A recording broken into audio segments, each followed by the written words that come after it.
On the outskirts of a sleepy town in rural Wyoming, there lay a stretch of highway notorious for its eerie silence and desolation. Highway 41, locals called it, though few dared to traverse its lonely expanse after dark. The highway had a reputation, not just for accidents, but for disappearances, whispered tales of those who ventured into its void and never returned. Sarah had heard the stories but dismissed them as superstitions and small-town lore. As a journalist for an urban newspaper, she saw herself as immune to such fears. Determined to debunk the myths, she set out on a warm summer evening, with the sun setting behind her casting long shadows on the empty road. The air was thick with the scent of wild sage and the distant buzz of cicadas, creating a deceptive sense of calm. Her editor had scoffed at her assignment, warning her that chasing ghost stories was a waste of time.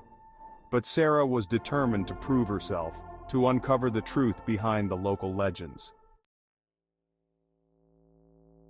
Equipped with a camera, a notebook, and a strong sense of skepticism, she drove her reliable old sedan onto Highway 41, ready to face whatever lay ahead. As she drove, the landscape became increasingly barren. The comforting hum of civilization faded, replaced by the rustling of wind through dry grass and the occasional call of a distant coyote. The road stretched endlessly, a ribbon of asphalt under the darkening sky. The sun dipped below the horizon, and a heavy silence fell over the land, as if the very earth held its breath. 2 hours in, Sarah's car began to sputter. She glanced at the fuel gauge, half full. The engine's coughs turned into full-blown shudders, and the car coasted to a stop. Cursing under her breath, she pulled over and popped the hood. Nothing seemed obviously wrong, yet the engine refused to start. She checked her phone, no signal, not a single bar. She was utterly alone. After what felt like hours, she saw a figure in the distance, illuminated by her flashlight. Relieved at the prospect of company, she quickened her pace. "Hello?" she called out. The figure remained motionless, standing in the middle of the road. As she got closer, her relief turned to dread. The figure was a man, tall and gaunt, with hollow eyes and skin that seemed too tight for his bones. He stared at her unblinking. "Car trouble?" he asked, his voice raspy and cold. Sarah nodded, suddenly unsure of her decision to approach. The man smiled, but it didn't reach his eyes. "Follow me," he said, turning and walking into the darkness. Against her better judgment, Sarah followed.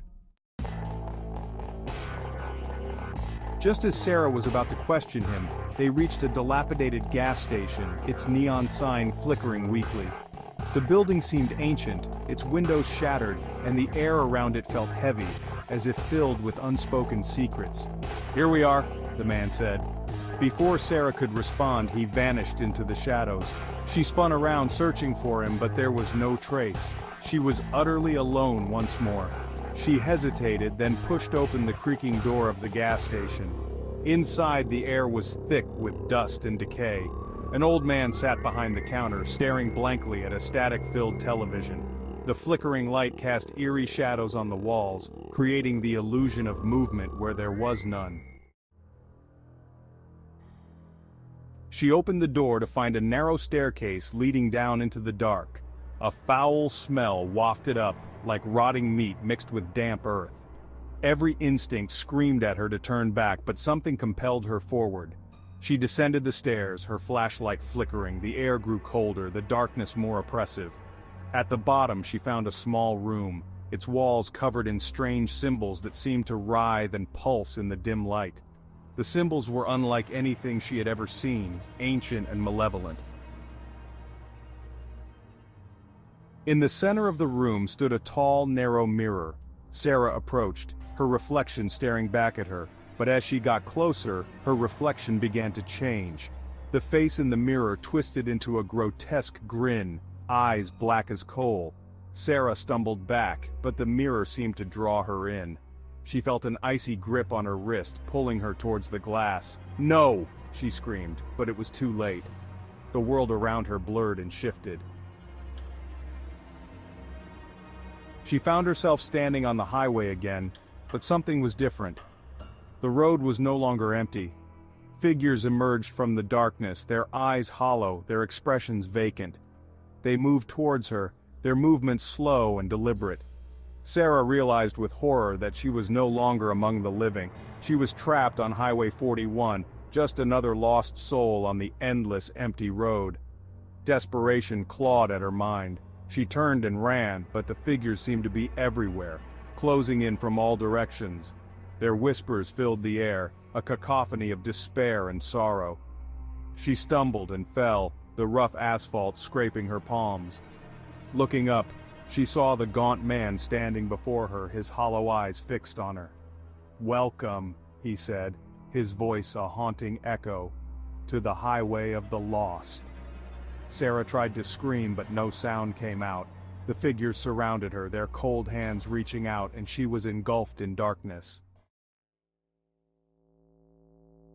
Weeks later, a search party found Sarah's car, abandoned on the side of Highway 41. There was no sign of a struggle, no clues to her whereabouts. Her camera was found on the passenger seat, filled with photographs of an empty road. The last picture, however, was different. It showed a gaunt man standing in the middle of the highway, his hollow eyes staring directly at the lens. Sarah was never found. The townsfolk whispered that she had become part of the legend, another lost soul on the endless empty highway. And those who ventured onto Highway 41 after dark swore they could hear her screams, carried on the wind, as they sped away from the haunted stretch of road, praying they wouldn't become the next victims of its cursed silence.